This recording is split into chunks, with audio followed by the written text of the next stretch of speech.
Hello everyone, welcome back to Online Help Guide. Do you know that TikTok recently brought back an old feature but with a new name? Previously known as Checked Your Profile, Profile Views allows the user to know about who viewed their account for 30 days.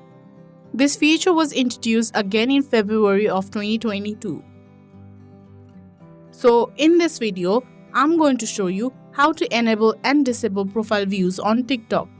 So watch this video till the end. First, open up your TikTok app. Then tap on Profile that is on the bottom right corner of your screen. Once you land on your profile, you will see two foot icon on the top right corner of your screen. Tap on it.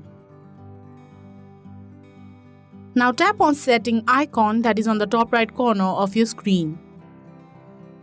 A menu bar will pop up. Tap on the toggle button to enable or disable profile views. So that is how you enable or disable profile views on TikTok.